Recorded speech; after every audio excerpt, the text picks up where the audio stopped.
Now that it's starting to get a little bit warmer outside, I definitely feel the pull towards, cold, crunchy things and salads and lovely, refreshing, springy, summery food. That doesn't mean that I don't still want a little comfort food in my life. So I thought I'd pull together 3 really nice warm weather comfort foods for those days where you don't want to turn on the oven, but you still kind of want to eat something out of a bowl with a spoon that feels like a nice warm hug.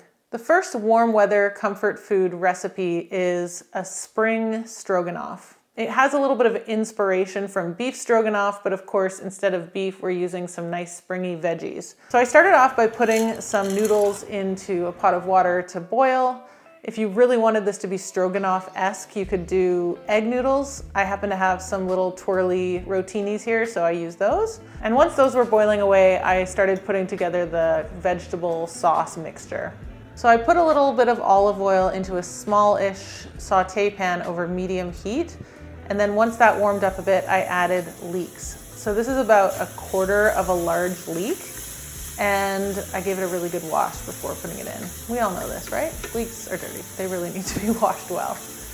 And once those softened a little bit, I added some garlic. I've actually been buying bags of pre-peeled garlic lately and then mincing it all together in my mini chopper and then putting them into a Ziploc bag, using the chopstick method to kind of separate it into little individual cubes, and then I freeze it. And it's so nice because I have so much garlic on hand. Whenever I want, I can just break off a couple squares.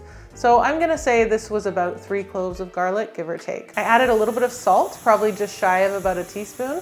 Once I could kind of smell the garlic and it was starting to warm up and break apart a bit, I added the asparagus. This is really what makes this dish spring to me. If it's not exactly asparagus season, you could totally use peas, you could use green beans, snap peas would be really good, like sugar snap peas or snow peas, even broccoli.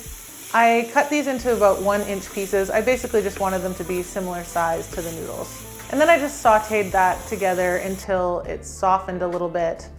And then I added some vegetable stock, which in my case is just a bit of better than bouillon stirred into boiling water. Here's where the stroganoff inspiration kind of comes in. I take 1 pickle, a fairly large pickle, chop it up and throw that into the pan with the veggies, and then just kind of let that simmer until all the veggies are nice and soft. Right before it's finished, I added a big handful of chopped fresh dill. This is probably about 2 tablespoons.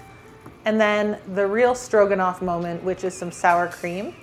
I am actually using vegan sour cream here because I had it kicking around for some reason. This one is a tofu-based one, and it works great. It doesn't separate, it's super thick and creamy. And then once that all came together into a nice creamy mixture, I added back the noodles, stirred it all together, finished it with a little bit more fresh dill and a little bit more sour cream, totally optional. This was so comforting, but also fresh and springy, which is exactly what I wanted. This next one is a white chili that I made with ground turkey. Ground chicken would be exactly the same. I started by heating a little bit of oil in a Dutch oven, and then I added in the lean ground turkey. I kind of stayed with it for a bit, breaking it up with my spoon. And then after it started to get brown, I added in some onions and some celery. And at this point, I wanted to add a pepper, a green pepper to be exact, but I was thinking about my parents who would really like to eat this probably, and they don't like peppers. So I left it out, but it's an optional ingredient. At this point, I also added the seasonings. So a little bit of salt, some ground cumin, ground coriander, and garlic powder. And at this point, I just wanted the onions and the veggies to soften. So I turned the heat down to about medium-low, popped the lid on, and just kind of let everything sweat. If things look like they're starting to burn, you can definitely add a splash of water just to stop them from burning. But for the most part, I find putting a lid on it just helps kind of like keep that condensation in the pot, and it helps to prevent things from burning. After about 5-6 minutes, the onions and celery started to soften. And then I added about 250 mils of chicken stock. And I wanted this to be pretty veggie packed, which is, something that I think of when I think of warm weather and springy kind of light food. So I added a chopped zucchini, and 2 cans of cannellini beans. You can add any white beans you want. I love cannellini beans because I love how creamy they are. And I also added some frozen corn because I can't resist the frozen corn. And I feel like that burst of sweetness is just so nice in something like this chili. And to finish it off, I added a small can of green chilies, which are such a nice kind of convenience ingredient that I always forget about, but it's so nice when I remember because they just pack such a punch. They add a lot of tang and kind of like sour, fruity freshness to whatever you put them in.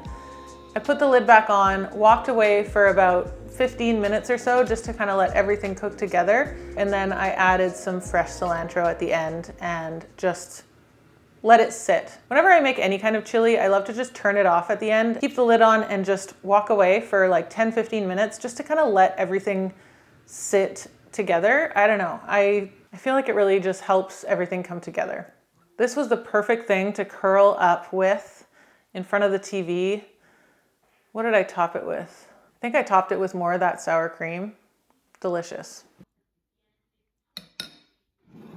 Last but not least was this really delicious risotto. So this is a lazy version of risotto. I've made lazy versions of risotto on this show before, but this one is even lazier. And it has green peas, frozen peas, and little bits of chorizo. It's so nice and it's so easy. So I started by heating up a little bit of olive oil in a Dutch oven, and then I added the cubed pieces of chorizo and just fried those until they got kind of really nice and crispy. And then I took those out of the pot and then started sauteing the onions. Let that sweat down for 4 or 5 minutes and really soften. Then I added some garlic. I think I added about 4 cloves here from my little freezer pack. I added a little bit of salt at this stage, but you do want to be careful with the salt depending on what stock you're using. If you're using a really salty stock, you might not want to add as much salt or any. Right after that, I added the arborio rice. Once the rice was coated with all that chorizo fat and the oniony juices, I deglazed the pan with a few splashes of dry vermouth. You could use white wine here, but I just happen to have dry vermouth. And then I added the spices. So this risotto was inspired by one I had years ago in Whistler at a restaurant called Araxi. And in that one, they used saffron, but I actually looked for saffron, and not only is it expensive, but it wasn't even available in the store that I was shopping in. So I thought, let's do this with an alternative to saffron. There's no substitutions, but it kind of gives the thing a similar kind of look and it tastes really good. So all I used was about a 1/4 teaspoon of turmeric and about a 1/4 teaspoon of regular paprika. And that kind of gives this a nice kind of reddish, rusty look. And then that plus the chorizo fat really kind of brings it all together. And then I just add all the stock at once. This is the part that makes it extra lazy. It was about 2 cups of veggie stock altogether for about 1/2 cup of rice. Bring it up to a boil, turn it down to medium low, and then just set the timer for like 13 minutes. And then just every time I walked by, I just kind of gave it a little stir. Wasn't a big deal. I didn't panic if I didn't walk by for 5, 6, 7 minutes. I just stirred it probably twice throughout this whole cooking process. After 13 to 15 minutes or so, the rice should be nice and tender. It should have absorbed most of that liquid and everything should look really nice and creamy. At this point, I took the whole thing off the stove and added the finishing touches.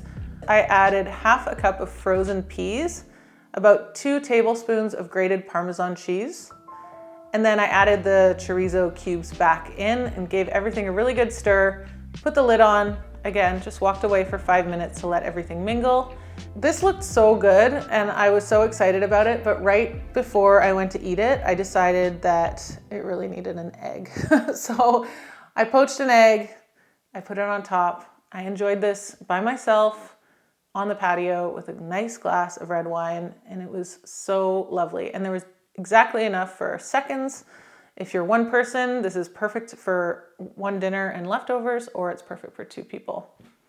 You'll find all the ingredient lists down below in the description box. I hope these warm weather comfort foods help to get you through the spring and the summer months on those days where you just feel a little extra cozy. Maybe even close the curtains and pretend it's raining outside if you just want to have a movie marathon. Am I the only one that does that?